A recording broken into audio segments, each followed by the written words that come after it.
IPL royal challengers Bengaluru గెలవబోతోంది. జై శ్రీరామ్. 2022 నుంచి 2026 జూన్ వరకు మొత్తం 21 ప్రెడిక్షన్స్ అనేవి ప్రూవ్ అయ్యాయి. అవన్నీ కింద డిస్క్రిప్షన్లో ఇవ్వడం జరుగుతోంది. ఏ యూట్యూబ్ ఛానల్లోనూ ఇన్ని ప్రెడిక్షన్స్ అనేవి ప్రూవ్ అనేవి ఏ ఛానల్ లేదు. మీరు కనుక నన్ను సంప్రదిస్తే కనుక మీ date of birth, time, place of birth నాకు ఇస్తే కనుక మీ కెరియర్ గురించి, మ్యారేజ్ గురించి, ఫ్యామిలీ గురించి, బిజినెస్ గురించి, హెల్త్ గురించి చెప్పడం జరుగుతుంది. కనుక నన్ను సంప్రదించండి. 2026 జూన్ 13వ తారీఖున శని త్రయోదశి ఉన్నది. ఎవరికైతే జన్మ జాతకంలో శని దోషము, శని మహాదశ, శని అంతర్దశ నడుస్తోందో మరియు ఎలినాటి శని, అష్టమ శని, అర్ధాష్టమ శని నడుస్తోందో 13వ తారీఖున శని త్రయోదశి రోజున హోమం గాని చేయించుకుంటే గనక శని బాధల నుంచి విముక్తి పొంది మంచి జరిగే అవకాశం ఉంటుంది. మా దగ్గర హోమాలు జరుగుతున్నాయి, సామూహికంగా జరుగుతోంది. సామూహికంగా జరిగే వాళ్ళకి వీడియో లింక్ షేర్ చేయడం జరుగుతోంది. అలాగే వ్యక్తిగతంగా చేయించుకోవాలనుకుంటే కనుక లైవ్ వీడియో కాల్లో హోమాన్ని చూపిస్తాము. మిగతా వివరాల కోసం హెచ్ఎల్ఎన్ జ్యోతిష్యాలను సంప్రదించండి.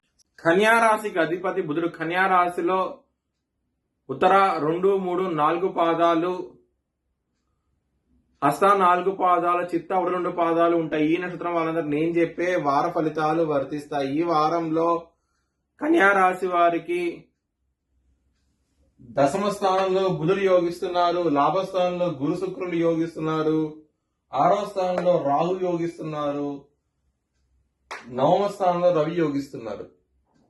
5 గ్రహాలు యోగిస్తున్నాయి. కన్యా రాశి వారికి కుటుంబ పరంగా చాలా బాగుండబోతోంది. కుటుంబ శుక్రుడు లాభస్థానంలో ఉన్నారు, గురుతో కలిసి ఉన్నారు. కుటుంబ పరంగా చాలా బాగుండబోతోంది. ధన పరంగా మాత్రం విపరీతమైన ఖర్చులు ఉంటాయి. చాలా జాగ్రత్త అంటూ ఎక్కువ తీసుకోండి. లవర్స్ కి బ్యాడ్ టైం నడుస్తోంది, చాలా జాగ్రత్తగా ఉండండి. పంచమాధిపతి అయిన శని 7వ స్థానంలో ఉన్నారు, ఇబ్బందులు ఉంటాయి. మ్యారేజ్ పరంగా లవర్స్ కి ఇబ్బంది ఉంటుంది. అలాగే లవర్స్ కి లవ్ పరంగా ఇబ్బందులు ఉంటాయి. మ్యారేజ్ పరంగా కూడా సమస్యలు ఉంటాయి. ఈ వారం అనేది శత్రువులు అనే వాళ్ళు చాలా అధికంగా ఉంటారు, ఇబ్బందులు పెట్టే అవకాశం ఉంటుంది. హెల్త్ పరంగా సమస్యలు ఉంటాయి, చాలా జాగ్రత్తగా ఉండండి. ముఖ్యంగా పొట్టకి సంబంధించిన సమస్యలతో ఇబ్బంది పడే అవకాశం ఎక్కువగా ఉంటది ఈ వారంలో. బిజినెస్ పరంగా బ్యాడ్ టైం నడుస్తోంది, పెట్టుబడి తగ్గించి పెట్టుకోండి, మంచి ఫలితాలు ఉంటాయి. మ్యారేజ్ పరంగా సప్తమంలో శని ఉన్నప్పుడు ఇబ్బందులు ఉంటాయి, ఖచ్చితంగా జాగ్రత్త అంటూ ఎక్కువ తీసుకోండి. వృత్తి పరంగా చాలా బాగుండబోతోంది.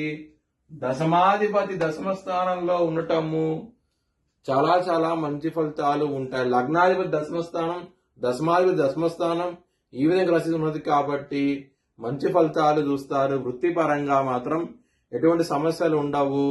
ఎవరైతే కొత్త జాబ్ కోసం ప్రయత్నిస్తున్నారో ఖచ్చితంగా విజయం సాధించే అవకాశం ఎక్కువగా ఉంటది. చాలా ఆనందంగా అవుతూ ఉంటారు. మీ భవిష్యత్ వివరాల కోసమై హెచ్ఎల్ఎన్ జ్యోతిష్యాలను సంప్రదించండి.